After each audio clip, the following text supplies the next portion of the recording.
Pada kesempatan kali ini saya akan menjelaskan mengenai teknik dari pengambilan spesimen, pembuatan preparat langsung, serta pengiriman spesimen dari sekret atau swab uretra. Nah, sebelumnya perlu kita ketahui terlebih dahulu indikasi untuk melakukan swab uretra, yaitu pada pasien dengan kecurigaan menderita uretritis ataupun prostatitis. Nah, setelah itu untuk persiapan pasien terlebih dahulu kita harus meminta inform konsen dari pasien. Baik, selamat sore Pak. Perkenalkan, nama saya Dr. Stevens dan saya bertanggung jawab dan saya kali ini bertanggung jawab untuk melakukan prosedur pengambilan swab uretra. Nah, maksudnya apa swab uretra ini?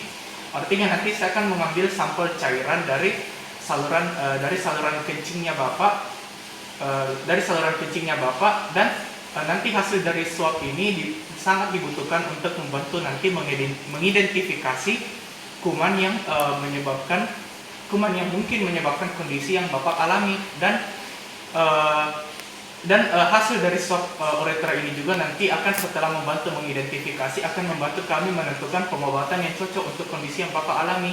Dan tentu saja Bapak memiliki hak untuk menolak, serta kerahasiaan dari data yang diperoleh dari swab uretra ini akan dirahasiakan.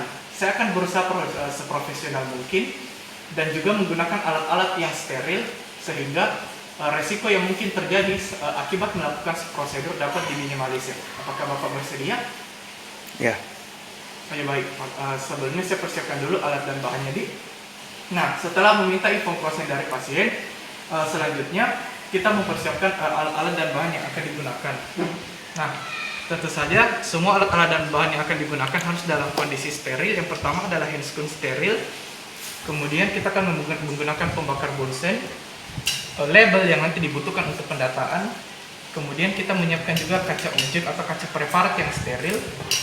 Kita menyiapkan kapas alkohol 70%, pinset yang steril, tabung reaksi yang steril.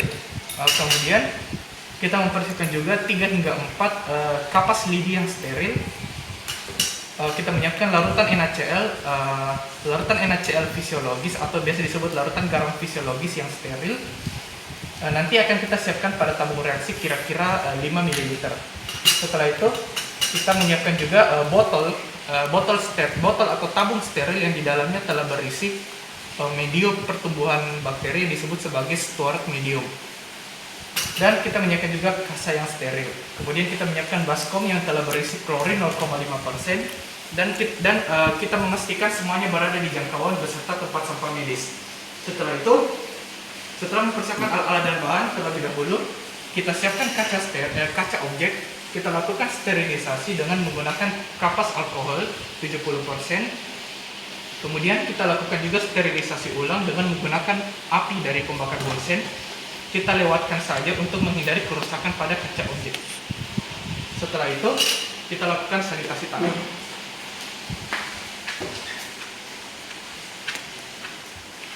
Nah, seperti biasa, teknik sanitasi tangan yang benar, kita basuh kedua tangan dengan air mengalir, kemudian kita mengambil cairan sabun, lalu saling menggosokkannya di kedua telapak tangan, menggosokkannya di kedua punggung tangan, kemudian menggosokkannya di antara sela-sela kedua tangan, membersihkan jari-jari tangan dengan saling mengepalkannya, membersihkan ibu jari kedua tangan dengan gerakan sirkuler secara bergantian.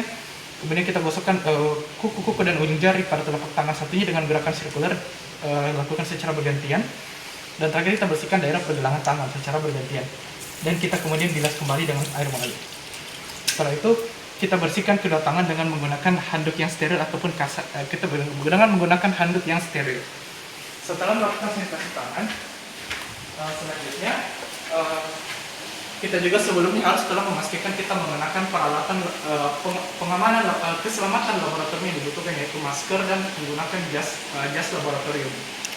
Setelah itu saya akan memperagakan teknik dari memakai handscoon steril yang benar, di mana prinsip untuk memakai handscoon yang steril yang benar seperti sebelumnya, yaitu kita harus memastikan bahwa kulit tangan kita hanya menyentuh daerah permukaan dalam dari handscoon yang steril. Maka dengan menerapkan prinsip tersebut, kita memakainya dengan hanya menyentuhkan permukaan dalam handscoon dengan kulit tangan kita, dan permukaan luar handscoon hanya boleh menyentuh permukaan luar handscoon yang lainnya.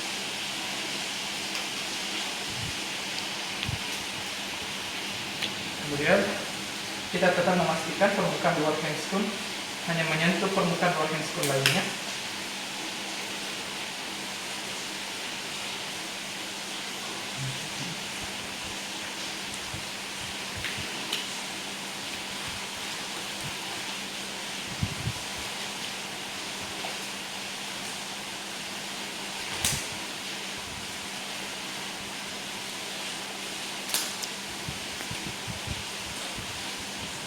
Nah, setelah memakai handscoon yang steril, kita kemudian menginstruksikan pasien untuk berada dalam posisi telentang. Baik Pak, silakan berbaring di Pak. Nah, setelah kita menginstruksikan pasien untuk berbaring, dalam keadaan berbaring,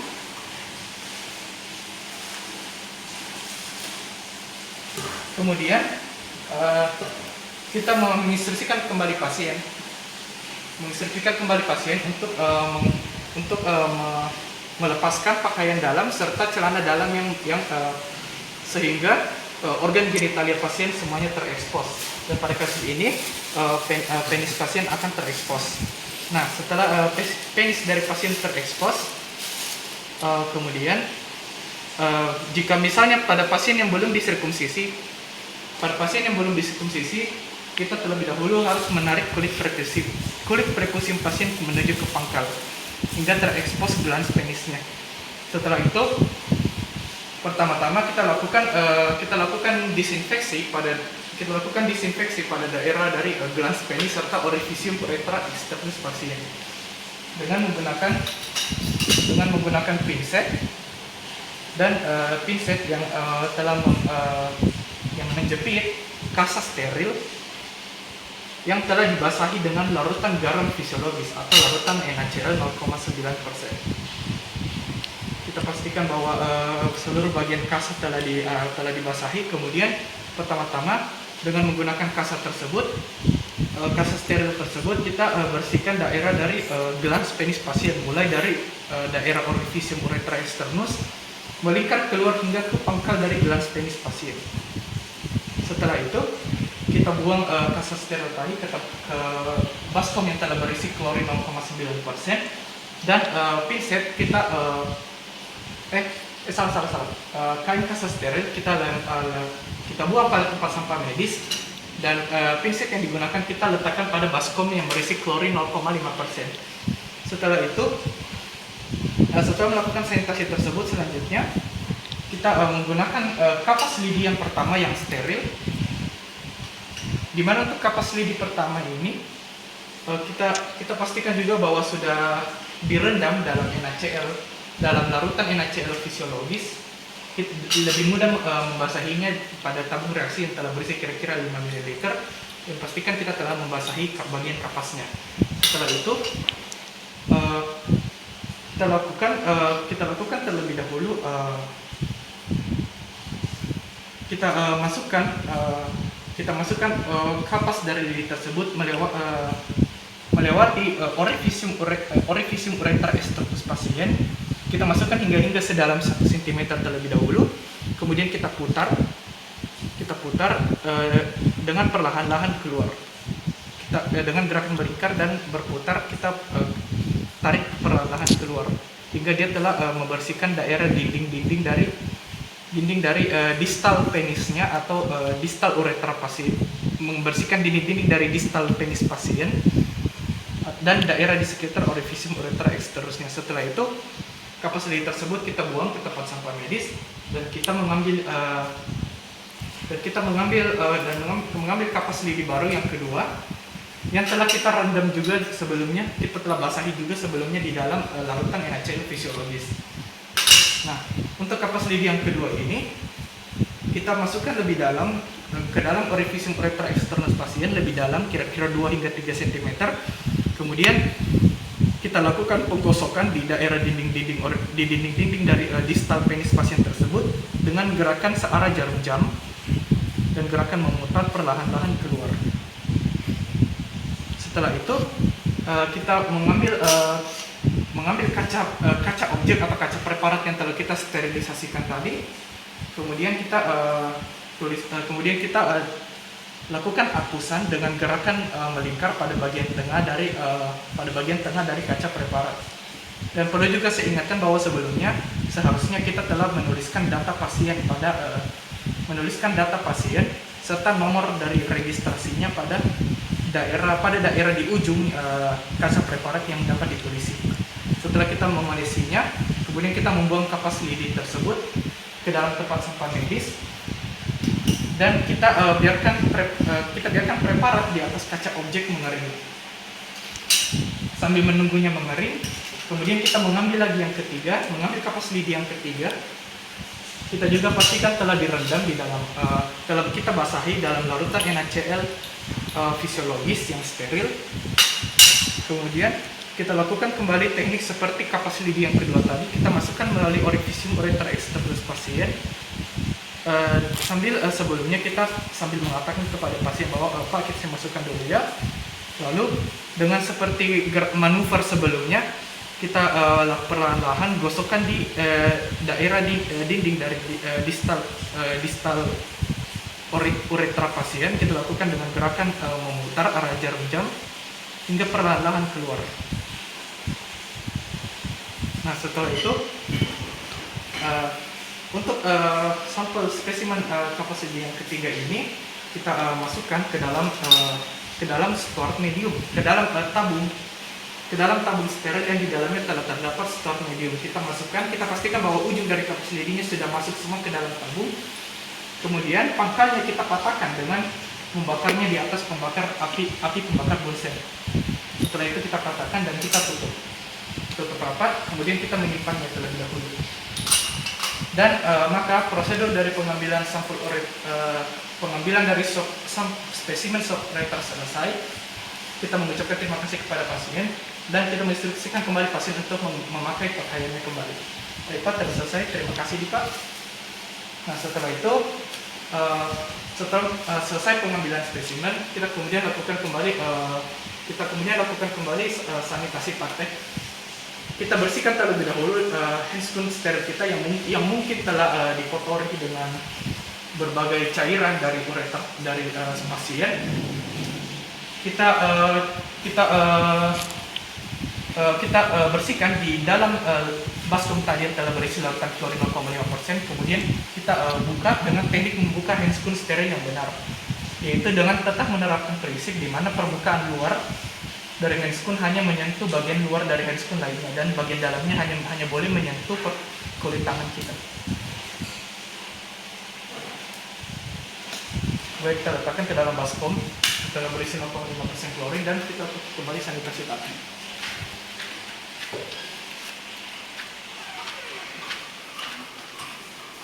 Nah, seperti sebelumnya kita lakukan sanitasi tangan, mengambil cairan sabun, bersihkan di kedua telapak tangan, di punggung tangan, sela-sela tangan, bersihkan jari-jari sambil mengepalkannya, kemudian membersihkan daerah ibu jari secara bergantian, menggosokkannya di ujung-ujung jari di telapak tangan secara bergantian dengan gerakan sirkular, kemudian membersihkan daerah pergelangan tangan. Setelah itu kita kembali lakukan bilas kembali dan kita bersihkan dengan handuk yang steril.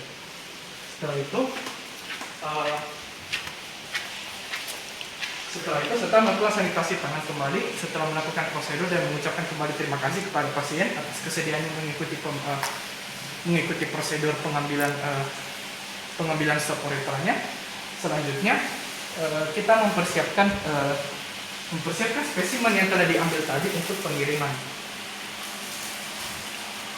Nah, sebelumnya kita telah mengambil dua spesimen. Yang pertama adalah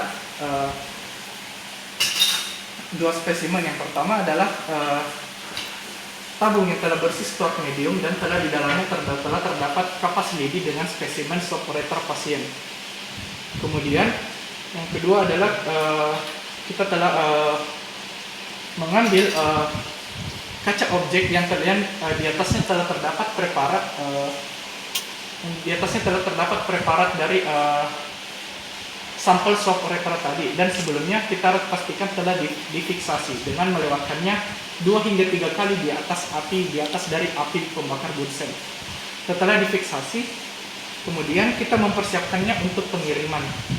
Nah, untuk mempersiapkannya ke pengiriman, tentu saja kita harus terlebih dahulu menuliskan surat pengantar laboratorium, di mana pada surat pengantar laboratorium tersebut telah terisi tanggal pengiriman spesimen, kemudian tanggal dan waktu dari pengambilan spesimen, kemudian di dalamnya juga telah tertulis data pasien yang meliputi identitas pasien, nama, umur, jenis kelamin, alamat, serta nomor rekam medisnya. Kemudian kita tuliskan juga di situ jenis medium ataupun pengawet yang digunakan. Seperti misalnya pada tabung medium ini tadi yang kita gunakan adalah medium square. Kita tuliskan juga. Kemudian kita tuliskan juga pemeriksaan laboratorium yang ingin dilakukan terhadap kedua spesimen ini. Seperti pemeriksaan dari pewarnaan gram yang nanti akan kita lihat interpretasinya. Kemudian tidak lupa juga kita harus cantumkan keterangan klinis dari pasien tersebut.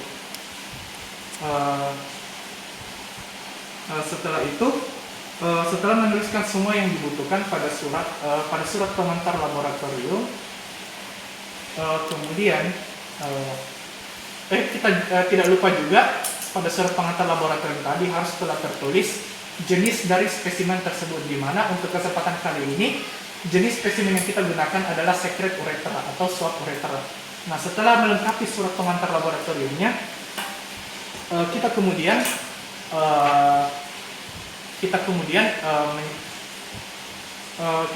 menyiapkannya untuk tabung tadi. Untuk tabung yang telah berisi medium store dan di dalamnya telah terdapat kapas lidi dengan spesimen tadi, kita masukkan lagi ke dalam tabung yang lebih besar. Kemudian dengan menggunakan label kita melabelinya dengan di mana di label tersebut telah tercantum identitas dari pasien dan identitas dari pasien beserta tanggal pengiriman dan tanggal pengambilan spesimennya, sama seperti pada kaca preparat tadi yang di bagian ujungnya sudah tertulis identitas pasien, tanggal pengambilan, identitas pasien beserta nomor registrasinya. Nah, setelah itu kita letakkan untuk kaca preparat. Setelah difiksasi, kita bungkus dengan menggunakan kertas tisu. Kemudian kita masukkan ke dalam amplop beserta dengan data-datanya. Dan tabung tadi juga kita masukkan semuanya ke dalam kotak atau medium penyimpanan yang kita harus pastikan bahwa medium penyimpanan tersebut berada pada suhu kamar, karena pada suhu kamar mikroorganisme dapat bertumbuh dengan baik. Tidak boleh kita letakkan pada suhu dari di bawah suhu kamar, karena hal tersebut dapat membunuh mikroorganisme yang mungkin terdapat di dalamnya. Kemudian kita kirim ke laboratorium untuk diperiksa lebih lanjut. Nah, setelah pengiriman, kita beralih ke interpretasi untuk hasil dari pemeriksaan swab uretra pasien.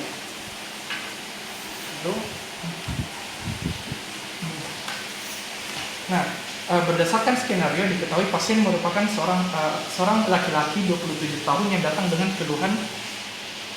keluhan adanya sekret dari uretranya yang berwarna seperti kekuning-kuningan atau seperti dew. Kemudian pasien juga ada keluhan dengan nyeri saat kencing. Nah, setelah itu setelah kita lakukan pengambilan swab tadi, kita kirimkan spesimennya, kemudian dilakukan pewarnaan gram dan ditemukan pada mikroskop dengan lapangan pandang besar. Kita peroleh ini, di mana yang dapat kita interpretasikan adalah di mana lapangan pandang ini penuh dengan limfosit, di mana limfosit penuh dengan neutrofil atau polimorfonuklear sel, di mana sel-sel PMN ini adalah pertanda dari inflamasi akut.